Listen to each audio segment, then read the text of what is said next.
What's going on, everybody? How are we doing? This isn't necessarily a real podcast episode. I am going to upload it as a podcast episode, so I guess it is.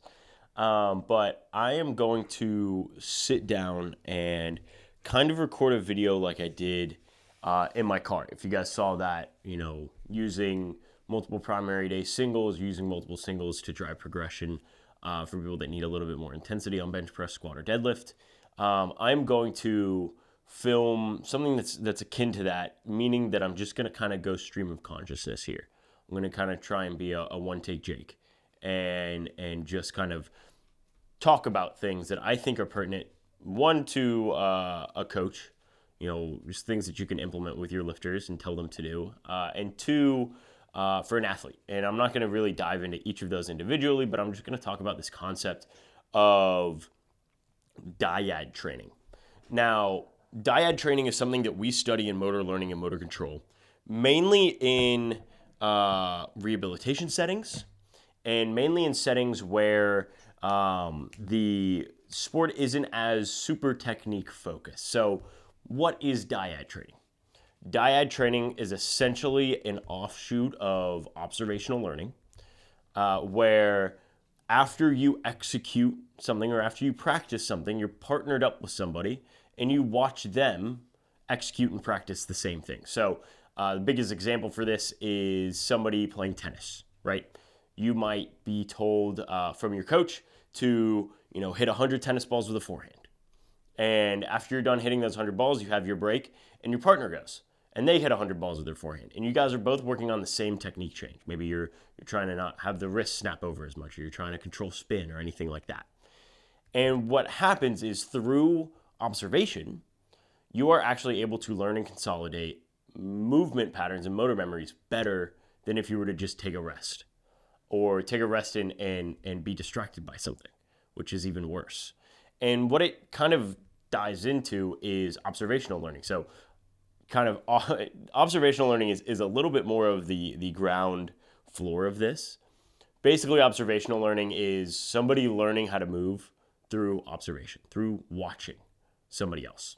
And that alone, without any practice, can absolutely allow for better retention of motor memory skills and better execution of motor memory skills, even if, like I said, they do not execute that specific skill or task at all before testing. So if you are watching somebody else move their arm in a specific way, right? Like this, they move their arm forward or they move their arm to the side and they control a cursor and they're able to match that over and over and over again.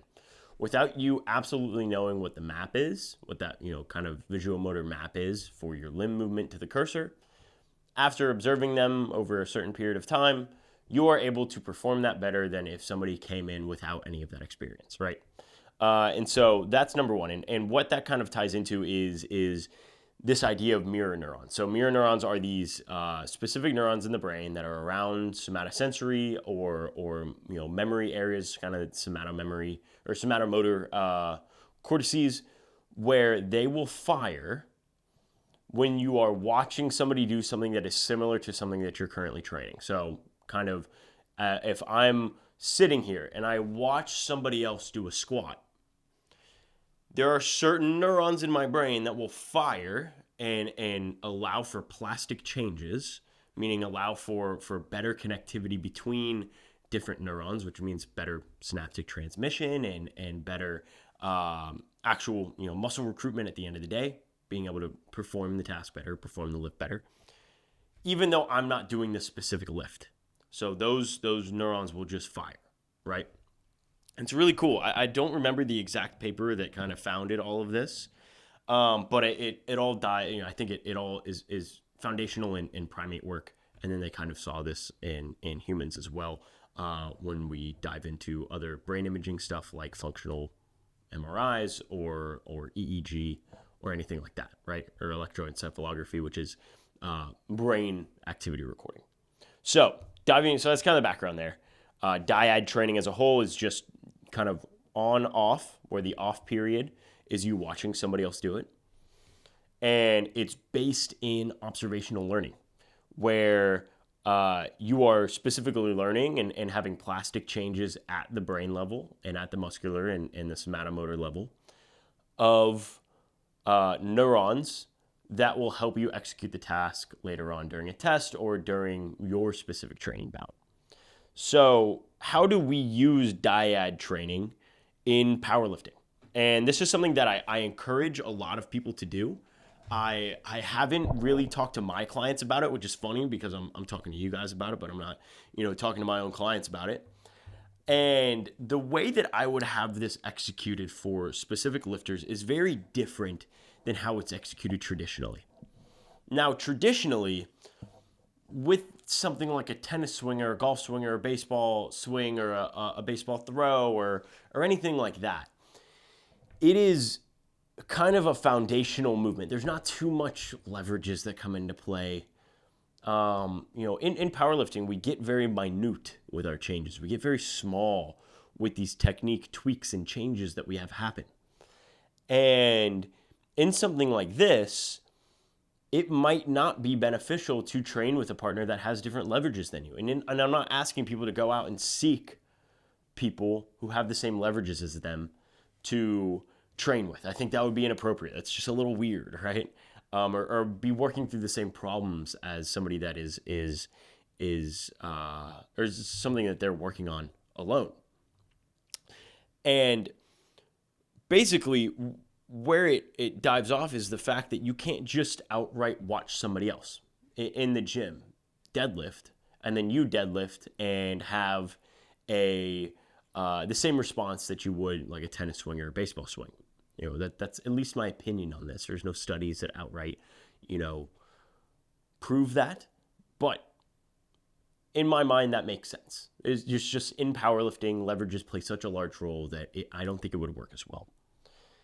Now, how do we combat that? How do we still use this principle of dyad training or observational learning in a way where it can be beneficial for powerlifting? This is something where, again, it might not be the solution that you think. It's not you watching your own videos either. I've done a whole podcast on the science behind good feedback as a lifter, and these concepts of knowledge of results and knowledge of performance, and how if you have more knowledge of results, it's not necessarily better. You start to kind of get this paralysis by analysis feeling. And so I don't think it would be beneficial either for somebody to outright watch their own training back, because you might be making the same issues over and over again. So as a coach, if you are wanting your clients to do something that they're like a technique change or just an absolute like kind of muscle activation pattern change where you're trying to get specific limb positions in leverage to do a deadlift or do a squat or anything like that, what I would suggest is either film a video on your own that mimics exactly what you want them to do, or research and seek out an individual that is doing what you want your lifter to do and is around the same body type. Right, so around the same leverages. If your lifter has short arms, find somebody that has short arms. If your lifter has long femurs, find somebody that has long femurs. If your lifter has a short torso, find somebody that has a short torso. Somebody that is around the same anthropometry or the same archetype as your lifter. And instead of asking your lifter to watch videos of themselves because you don't want them to get down this paralysis by analysis kind of tunnel or hole that they can dig themselves into, instead, send that video of you doing it, or send them a video of somebody else doing it very, very well, that they can watch over and over and over and over again during their break times. At least once or twice after you have to rest. Most people are resting 3 to 4 minutes between sets, barring that you're not changing weights. Even if you are changing weight, that takes 45 seconds to a minute maybe. You can easily pop open your phone, and you can watch somebody doing what you need to be doing that has the same archetype, the same anthropometry as you, the same limb length, torso, leverages, all of that kind of thing. And you can have those mirror neurons be firing. You can have observational learning happen. You can have this principle or this idea of dyad training occur, even if you aren't necessarily training with another training partner. So I think that that's something that is a little bit new. At least I haven't heard anybody implement it. I'm starting to implement it very slowly with my own clients to see if it is beneficial, but I don't see why this would ever be a net negative. I don't see why this would ever be something that is going to negatively impact your lifter's performance, especially if you do your due diligence to find a lifter that truly moves like them, but in the way that you want them to move. So it has the same leverages, like I said, but is accomplishing the goal that you guys are specifically working on. For example, if you have a lifter that is really struggling to not dump their pelvis in a deadlift, so they maybe do have a little bit shorter of arms, and so their deadlift leverages aren't great, so they do have to get into a little bit of a lower hip position. But through that, you are just, through that lower hip position, they're just kind of dumping that pelvis. They're getting into high degrees of flexion, and it's just ruining their power off the floor, and it's ruining their ability to lock out. Now, one of the biggest solutions that I have for a problem like that is just biasing more extension at the beginning of the lift. So you're moving from maybe relative to neutral. You're moving from like 40 degrees of extension into neutral rather than neutral into 40 degrees of flexion, right? Or maybe 40 degrees of extension into 20 degrees of flexion instead of neutral into 60 degrees of flexion, which is drastically larger and can have these issues. If you can find somebody that has the same leverages, has maybe a bit of the same issues, but is able to bias extension well early so that they end in a less flexed position relative to where they started, or relative to where their normal flex position is, I think it would be entirely beneficial to have your lifters watch that during their rest times, because then they can easily just jump back into their back downs or jump back into the straight sets that they're doing and implement those things. Because guess what? Like I said, they are observationally learning those specific cues and those specific technique changes. And because of that, there are mirror neurons that are firing in their brain, in the motor cortex, in the somatosensory cortex, in these premotor areas that are planning the movement itself.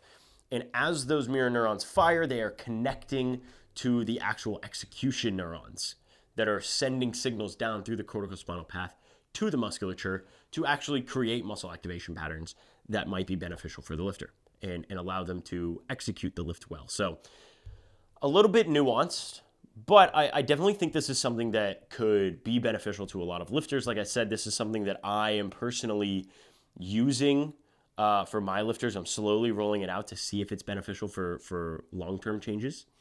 And, just based on the research, and if you want to read some of the research, I can definitely, if you're interested in stuff like this, go ahead and DM me. I'll have my Instagram in the bio below.